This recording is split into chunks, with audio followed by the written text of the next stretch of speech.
Halo Bre, jumpa lagi bersama gua Bre. Dan di video kali ini gua berada di kota Kediri Bre. Seperti halnya kota Sumedang yang terkenal akan tahunya, kota Kediri pun juga memiliki tahunya ya Bre, yaitu tahu takwa. Terkenal banget tuh tahu takwa di Kediri. Bukan tahu takwanya saja yang terkenal hingga mancanegara nih Bre. Kota Kediri pun terkenal akan daerahnya yang kota-kota lain tidak memilikinya Bre, yaitu Kampung Inggris Pare Bre. Dan di kesempatan kali ini gua mau menyambangi Kampung Inggris Pare nih Bre. Dan gua udah janjian sih sama kenalan gua, yaitu Mr. B. Kayaknya gue juga mau ini nih Bre, mau kursus juga nih di Kampung Inggris Pare nih Bre. Dan untuk Kampung Inggrisnya sendiri terletak di Tulungrejo Pare ya Bre. Dan bukan bahasa Inggrisnya aja loh yang terkenal di Kampung Inggris ini, bahkan ada kursusan lain selain bahasa Inggris Bre, yaitu ada kursusan bahasa Arab, kursusan bahasa Mandarin, Beijing, terus dan yang lainnya lah Bre, yang nggak bisa gue sebutin. Dan Kampung Inggris Pare ini mayoritas penduduknya adalah anak-anak kursusan ya Bre, yang kita tahu mereka sangat bersemangat Bre untuk meraih apa yang dia inginkan. Hehehehe. Oke Bre, hari ini gua mau bertemu nih, trip singkat nih dari kampung kampung halaman gua di Kediri, di mana di Ngembak. Terus gua ada trip ke Pare. Gua pengen ketemu Mr. B namanya, ada kenalan gua pengen kursus Bre di sono. Jadi gua mau ketemu Mr. B, gua mampir-mampir sebentar ke Gumul. Nah ya, mampir-mampir. Nanti ketemu lagi di Pare ya Bre, atau Mr. B. Oke, stay tune terus Bre. Oke Bre, jadi gua udah janjian nih sama Mr. B di salah satu cafe di Pare. Mr. B udah di dalam nih, gua juga di dalam. Dia lagi mesen, tungguin lah. Jadi kita mau ngobrol sini Be lagi Bre. Oke, stay tune terus Bre. Yeah. Gimana kabarnya Mr. B? Sehat? Alhamdulillah, baik. Mantap. Baru pertama ketemu nih, aduh. Ya jadi plot twist, ternyata Mr. B ini adalah adik gua Bre. Namanya siapa namanya? Ubay ya. Namanya Ubay, oke. Ubaidillah ya. Iya. Oke. Jadi gua nih mau nanya-nanya nih Bre tentang kursusan di sini. Gue juga mau kursus di sini kan. Udah pernah kursus juga. Iya, gue udah pernah kursus juga di sini. Cuman gue kursus Arab Bre. Jadi untuk Inggris belum. Makanya ini mau tanya-tanya dulu sama Mr. B. Dia soalnya udah 7 tahun ya di Pare ya. Oh, nggak nyampe 7 tahun, 7 bulan. Baru 7 bulan. Kan dipanggilnya Mister nih, ngomongnya Inggris dong, jangan Indonesia dong. Hello Mister. Halo. Sudah. Ya. Tapi aduh. Ya Gue nggak apa-apa. nanyanya Indonesia nggak apa-apa ya. Ya. Kira-kira kalau misalnya gua nih, misalkan gue pemula nih untuk kursus di bahasa Inggris nih, kira-kira untuk pemula nih lebih bagus di mana nih? Jadi nggak terlalu tertekan dan nggak terlalu ditekan gitu loh. Jadi santai aja gitu. Tapi ujuk-ujuk bisa aja gitu. Iya. Kira-kira Nah, gimana untuk tuh? apa namanya, untuk kursus bahasa sendiri kan seperti yang kita ketahui kan, bahasa itu identik dengan yang namanya culture. Kayak misalkan kita ke Jawa, bahasa Jawa itu kan luas. Jadi nggak sama antara Jawa Kediri dan Jawa ini. Nah, jadi kita Jawa Timur sama Jawa Tengah. ya, ada yang ngapak, ada yang ini. Nah, begitu pula di bahasa Inggris, ada yang Siap. British, ada yang Americanization. British banget. Oh ya, kalau misalnya British nih, ya ambil kursus yang speakingnya British. Nah, tapi kalau misalnya untuk pemula, lebih baik itu saya merekomendasinya di BSC. BSC itu Basic English Course yang ya itu dia. Karena BSC sendiri itu. Kenapa tuh kok BC? Ya, sorry. Kenapa tuh BSC? Karena yang tahu, yang saya pernah dengar dan yang ketahui, BSC itu kan adalah suatu kursusan yang lembaga di Kampung Inggris yang pertama kali. Oh, dia yang pertama kali. Iya, pertama kali. Pencetusnya siapa tuh Mr. kalau boleh tahu? Mr. Kellen. Mr. Kellen. Oke. Mr. Kellen sendiri itu dia tinggal di sini atau dia tuh orang mana gitu, atau misalnya orang asli sini kayak inisiatif gue bikin kursusan nih di kampung gua atau dia rantauan atau gimana? Oh, jadi ceritanya itu ketika itu tahun 90-an Mas Yan. Kita masih kayak iya masih belum lahir kita. Oke. Jadi ketika itu Mr. Kellen itu orang kan Master Kellen itu orang rantauan. Ya, Jadi orang. memang orang rantauan dari Kalimantan. Iya. Nah, jadi beliau itu mendengar seorang ustadz. Oh, ustadz nih, ustadz banget nih. Ya. Beliau tuh mendengar ceramah ustadz, namanya itu siapa ya? Ja'far Siddiq. Namanya iya. itu Ustadz Iya. Ja'far Siddiq. Nah, dan itu berceramah innallaha la yughayyiru biqaumin hatta yughayyiru gitu. Oh, Jadi iya. nasib suatu bangsa itu tidak akan berubah kecuali Bangsa. orang itu yang sendiri yang berubah. Nah, oke. katanya itu Mr. Kellen ternyang-nyang dengan perkataan Ustadz tersebut, apa yang dibalik ini? Benar juga ya. Nah, sehari-harinya itu jadi Mr. Kellen itu sebagai tukang kayu ngikut bapaknya. Nah, jadi di Kalimantan tuh Berarti dulu selain Mr. Kellen di sini, berarti yang merantau duluan bapaknya dong? untuk bapaknya itu Nyusul? enggak, bapaknya itu emang orang Kalimantan asli. Jadi Mr. Kellen ini punya tekad sendiri. Nah, Oke, siap. apa namanya Ustadz Ja'far Siddiq ini ketika ditelusuri siapa sih Ustadz Ja'far Siddiq, siapa sih ini, ternyata Ustadz Ja'far Siddiq itu alumni jebolan asal Gontor dulunya. Nah, singkat cerita Mr. Kellen tuh memiliki seorang sahabat juga. Nah, dia itu juga ingin merantau ke Jawa. Oh.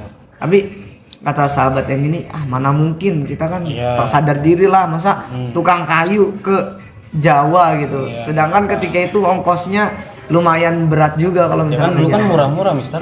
Ya misalnya kalau misalnya murah kan profesi dari profesi Oh, sendiri iya, itu iya. jadi Siapa tukang tahu kayu. tukang kayu emas kan. Mana ada tukang kayu Mas. Jadi ketika itu Mr. Kellen modal satu sih. Mister makan dulu. Oh iya iya. Ngomong dulu. Mr. Kellen itu ketika itu modal cuma modal nekat saja. Oke gitu. Mm-mm.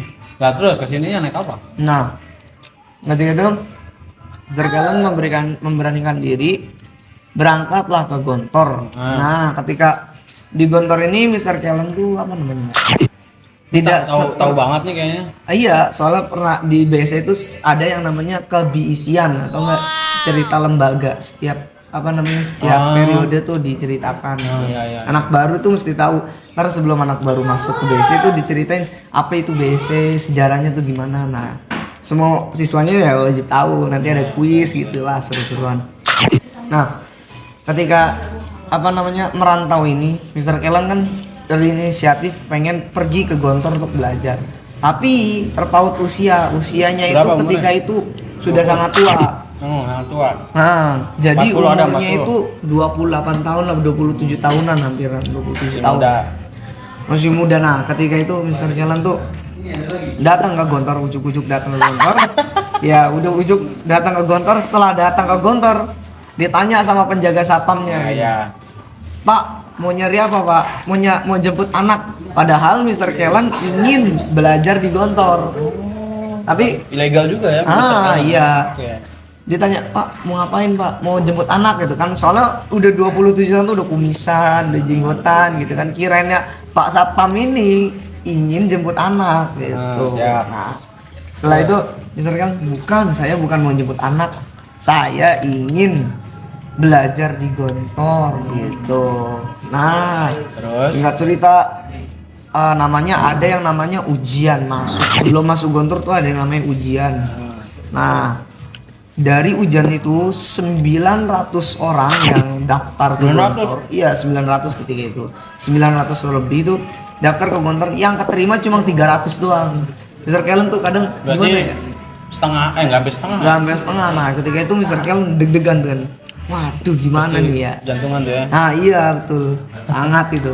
Karena satu usia juga, Ya, kemampuan juga nggak tahu lah. Nah, terus Mr. Kellen berdoa aja gitu kan. Oh kan Gontor kan agama kok jadi Idris, Mister? Nah, itu inisiatif Mr. Kellen. Nah, Oke. Nah, jadi ketika itu alhamdulillah tiba-tiba Mr. Kellen diterima di Gontor. Nah, Itu yang ya udah Nah. lanjutan. ketika diterima di Gontor 1 tahun, 2 tahun. Oh, berjalan waktu udah lama, Ya, lama Mr. ya. Kellen tuh apa namanya? Sebenarnya sih belajar di sana tuh Mr. Kellen lebih cepat menangkap. Maksudnya bukan lebih cepat menangkap, makanya ini yang lain tuh murid-murid atau teman-temannya sebayanya itu dia cepat menghafal, misalnya pelajaran gitu. Dia cepat menghafal tapi tidak cepat memahami. Kalau Mr. Kellen itu cepat memahami tapi tidak hafal. Bagaimana?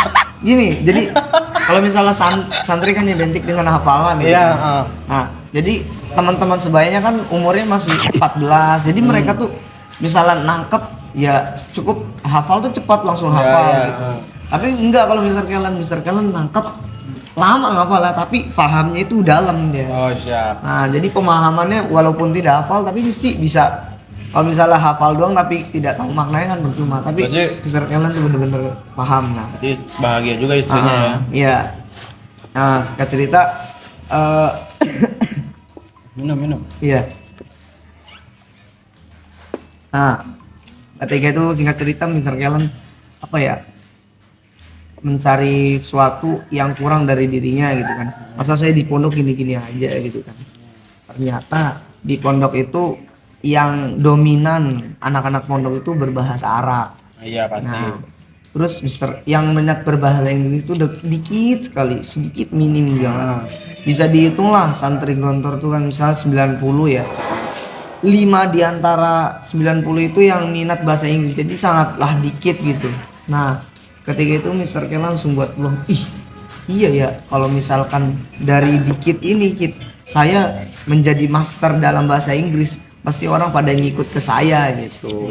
Daripada harus bahasa Arab yang mayoritas sudah bahasa Ya, Arab gitu ya. banyak yang bahasa Arab, temennya udah jago bahasa Arab. Nah, terus Mr. Kellen berinisiatif lah sama teman-temannya. Iya. Kalau nggak salah itu nama temannya ada 3 orang. Nah, kemudian Mr. Kellen itu membuat suatu grup yang dinamakan Grup WA. Bukan, gak ada WA dulu. Namanya itu Four Brothers Club.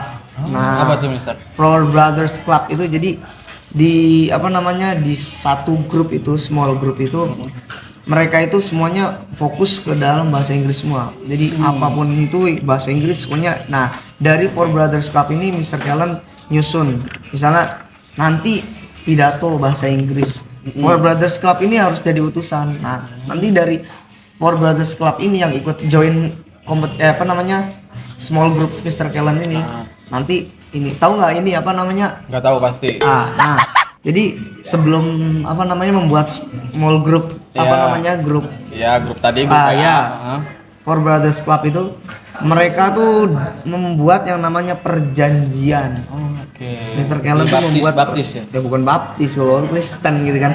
Nah, membuat yang namanya perjanjian dengan kawan-kawannya gini. Jadi Mr. Kellen bilang, kalau gitu. kalau kamu serius ingin ikut dengan saya membentuk Four Brothers Club ini, nanti kita tunggu di kuburan jam 3. Kudu buat di kuburan. Iya. Nah, di kuburan kiai ya gitu-gitu, kiai siapa ya, Zarkashi lah ya. Nah, tunggu di kuburan nanti jam 3 pagi. Nah, ketika itu memang kalau serius mau live TikTok awalnya. bukan, memang itu perjanjiannya. Ini Mr. Kellen kalau kamu benar-benar serius ingin ikut dengan saya gitu. Ya gitu terus. Akhirnya datanglah. Gimana tuh? Iya, berjanji saya 3 bakal. orang ya? Nah, iya jadi 4 orang Mr. Kellen. Dinamakan Four Brothers Club. Saya janji ini. Nah, singkat cerita, ketika ada yang namanya musabaqah, tanggal lomba gitu. Nah, ada pidato bahasa Arab, ada bahasa Inggris. Nah, Four Brothers Club ini menunjukkan tarinya. Salah satu teman Mr. Kellen ini tampil untuk berpidato dan Inggris atau Arab tuh? Inggris tentunya. Nah, ketika bertampil ke pidato, temannya Mr. Kellen ini dapat juara 1. Biasa sekali ya, Bro ya. Ya, sangat luar biasa. Dari tekad kumpul di kuburan juara 1 di perlombaan apa? Musabaqah biasanya itu ada namanya Itu tingkat apa? Tingkat kecamatan. masih gontor. Cuma lumayan lah kan. Iya, itu udah lumayan juga. lumayan juga udah janjian kan di kuburan kan. Nah, ketika itu dari yang namanya 4 Four Brothers Club ini, nah, itu orang-orang mana teman-teman sebayanya tuh pada itu Jago sih. Mr. Kellen tuh bisa ya gini. Nah, kemudian ikutlah beberapa dari yang namanya 4 ikut lagi Tapi dari dari juara 1 itu kan nggak mungkirin kayak ada usaha di balik itu kan. Yang kita nggak tahu gitu. Iya, Mr. Kellen. Dari yang namanya 4 grup tadi, kemudian ada join lagi satu. Saya mau ikut dong, saya mau ikut mau lagi. Nah gitu. Jadi dari yang namanya 4 grup tadi, 4 orang tadi bisa menjadi lebih dari 100-an yang minat bahasa Inggris. Tadinya emang dikit banget. Di Gontor itu sendiri. Nah iya. Singkat cerita, Mr. Kellen itu tidak lulus dari Gontor karena karena terpaut juga dengan biaya. Oh iya, orang ini. Iya, Orang bapaknya mampu ya? tukang kayu, gak dapat Iya. kiriman gitu kayaknya gitu. Terus. Nah, jadi ketika itu Terus nasib yang temennya 3 itu kemana? nah, kalau temennya 3 itu sekarang sudah pada jadi orang, cuma kalau Mr. Kellen masih lanjut lagi nih perjalanan Mr. Kellen. Ya. Nah, Oh berarti dari Mr. Kellen ini nggak lulus di Gontor, Iya. dia pisah tuh mereka berempat. Nah, temennya masih lanjut, cuma Mr. Kellen-nya keluar. Nah, itu ketika kelas 5 jadi mudabir 5? lah, pengurus gitu. Kelas 5 maksudnya kelas 2 SMA gitu. Oh iya. Jadi nggak lanjut sampai kelas 3 SMA enggak. Nah, ketika itu yang temannya yang Mr. Kellen yang menyarankan ke Gontor itu, dia itu apa namanya memiliki rekomendasi ke Mr. Kellen. Nah, Kellen, saya punya rekomendasi ada seorang kiai di mana? Di Pare sini nih. Iya, Nah, tempat kita makan ini ya. Nah, tapi dulu bukan masih kayak gini, masih kayak wah gersang gitu kan kalau bisa dibilang. Nah, ketika itu dia rekomendasiin Sebelum nama. ada ibu-ibu begal ini. Nah, belum ada ibu-ibu ya? mah, si jauh. Nah, ketika itu apa namanya Mr. Kellen direkomendasiin untuk pergi ke Kiai Yazid. Iya. Namanya Kiai Ahmad Yazid. Ahmad Yazid ini seorang kiai ulama di Ya, alim Pare Kukoy. Nah, beliau ini bisa menguasai yang namanya 9 bahasa asing. Nggak cuma bahasa Inggris doang. Bahasa Jawa, ya pinter. Jawa mah bisa pasti. Yang pertama tuh bahasa Belanda, bisa bahasa Belanda, Perancis, Jerman, Turki, masih banyak lagi. Oh iya. Nah, itu beliau tuh DLL. bisa, ya bisa.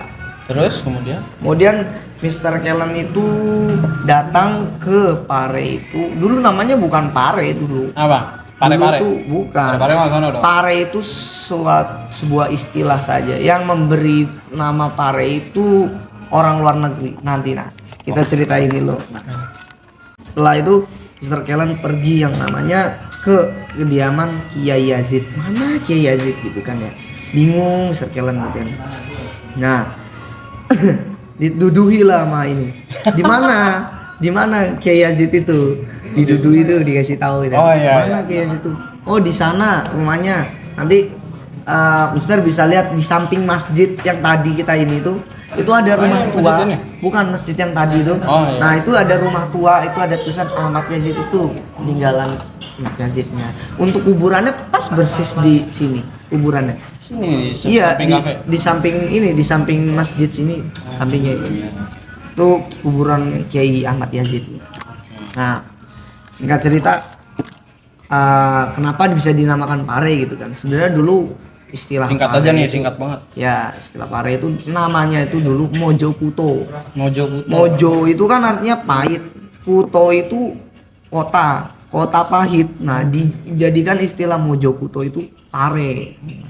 Buat teman-teman yang nggak tahu, Pare itu dulunya Mojo Kuto. Mojo Kuto, artinya kampung pahit. Itu kampung pahit, kota pahit lah gitu. Oh iya, Cuma kota pahit. diambil istilah jangan Mojo Kuto, Cuk. Susah kali ya. Susah ya, terus diambil namanya Pare saja. Walaupun Pare dulunya nggak pahit. Masih manis kayak. Kalau yang sekarang nih ya, buat teman-teman yang misalnya mau cari kursusan, itu di BSC itu ada yang namanya 3 program. 3 program yang lebih utama ini yang 3 program. Yang pertama itu CTC. CTC apa tuh, Mister? CTC. Kandidat Training Center. Jadi sebelum yang namanya training pelatihan untuk speaking itu kita tuh jadi kandidat dulu. Misalnya jadi calon dulu. ya. Nah, jadi itu Caleg. ya jadi kita fokus yang namanya grammar, pendalaman grammar semuanya kita fokuskan dulu. Nah, setelah dari 3 bulan itu kita fokus grammar, nanti naik lagi level namanya TC kalau sekarang training class. CTC itu kandidat training class. Oh sorry tadi center. CTC kandidat training class, kalau TC itu training class. Nah waktunya latihan tuh speaking. Jadi ketika waktunya yang dari atas 3 bulan itu 3 bulan ke atas itu namanya TC. Ntar yang name tag-nya tuh juga memiliki lambang loh. Oh, Mister belum ada ini. Oh, name tag-nya saya udah merah kalau saya. Sombong Udah bulat merah gitu kan. Oke. Nah, jadi kalau misalnya CTC itu warna name tag-nya tuh hijau, menandakan tuh tanaman gitulah. Tanaman yang masih mekar gitu warnanya. Bukan kan pengikut Nyiblorong bukan? bukan Nyeloro Kidul bukan. Jadi hijau itu menandakan Sorry. ya. Jadi hijau itu menandakan ya sebuah tanaman yang ya barulah, yang masih fresh gitu lah. Nah, nanti di TC name tag-nya itu beda warnanya, warna merah, menandakan semangat api untuk training, untuk latihan gitu. Berarti itu yang paling tinggi yang merah tuh. Masih ada lagi. Warna apa yang paling tinggi? Yang paling tinggi dah nih. Yang ini buat TC dulu. Ntar ada yang program MS itu beda lagi. Oke. Untuk TC ini jadi 3 bulan dari CTC, nah 4 bulan, 5 bulan, 6 bulan itu wajib yang namanya ngomong bahasa Inggris. Oke. Kita dari tadi ngomong program-program segala macam, sampai story-story dari seorang Mr. Kellen nih di Pare ini, yang dulu Pare ini namanya Mojo Puto ya. Iya. Nah, kita sekarang tes aja nih. Ini kan saya baru nih mau masuk nih, tes aja nih gimana nih. Pakai bahasa Inggris atau gimana? Ya, boleh pakai bahasa Inggris. Okay, if you would like to take a course in a Pare English, so you should better choose Pare English, basic English course, because of Pare. We know about the story of Pare and anything else, and his story about Pare, the amazing story of Pare, and we should know first who is the first founder of. Intinya apa? Jadi kalau misalnya kita ingin mencari suatu ilmu itu, carilah dari sumbernya. Kita kan misalnya mau ke Pare nih, tadi mau ke Pare bingung gitu, mau ngambil kursus apa, mau bahasa Inggris pun banyak gitu. Nah kita langsung BC gitu, karena kenapa? Karena BC itu yang pertama gitu. Tapi ini balik lagi ke teman-teman maunya di mana? Hanya kalau sekedar misalnya referensi gitu ya. Ini hanya referensi saja. Oke, 1. Kenapa? 1. Bahasa Inggris 1. Iya. 1 itu saya tahu. 2. Dua. Udah ini banget. 2. 11. 112. Oh, bukan. 112 dong. Bukan dong. Loh, Nah, kalau bahasa Inggrisnya kan 1. Iya, 112. 11. bukan. Oh, bukan. Kalau misalnya 11 tuh bisa, kalau ini sering ada yang namanya misunderstanding. Kadang orang bilangnya 11 itu 11. Tapi kalau misalnya ya lanjut. Kalau elephant itu gajah, Mas. Jadi kalau misalnya salah itu ya salah salah. kata, jangan sampai salah kata nih, berarti. Bilangnya kalau misalnya 11 11. Kalau misalnya gajah elephant. Kalau dari kata yang tadi saya bilang tuh kayak 112 itu apa artinya? Soalnya suka banget tuh buat bercandaan tuh di tongkrongan tuh. Ya emang kadang orang Indonesia kayak misalnya suka nerjemahin bahasa Inggris enaknya, kayak misalnya jangan-jangan kamu suka sama dia, misalnya don't you like her gitu. Salah gitu, jangan kayak gitu. Coba baca. Kalau misalnya lucu-lucuan apa lagi tuh selain itu, Mister? ya kayak misalnya kamu beli apa? Saya nggak beli apa-apa. Misalnya kamu tahu nggak tentang dia? Enggak, saya nggak tahu tentang dia. Bahasa Inggrisnya gini, I don't know what about her gitu. What kan apa-apa gitu kan. Salah. I don't know about her at all. Kita tambahin gitu. Jadi nggak semua yang namanya bahasa Indonesia, frasa dalam bahasa Indonesia kita terjemahin ke bahasa Inggris. Emang artinya benar. I don't know what. Saya nggak tahu bahasa Inggris sama sekali. Iya benar. I don't know what Cuman English. itu lagi balik lagi jangan seenaknya. Ya. Ya Mister, ini terima kasih banget nih udah ngeluangin waktunya. Mungkin setelah keluar ini saya pertimbangin lagi nih buat ke BSC, soalnya kayaknya berat banget nih. Saya juga udah tua, Mister. Aduh, nggak apa-apa. Jadi kayaknya saya mendingan ini aja, kerja aja kayaknya. Aduh, jangan kerja nggak apa-apa sih. Jangan kerja. Ya, misalnya habis kerja ya, kalau misalnya punya kesempatan waktu datang ke BSC. Oke, siap. Ini kan ada Mister nih, ntar mampir kita. Ya, bagus, siap.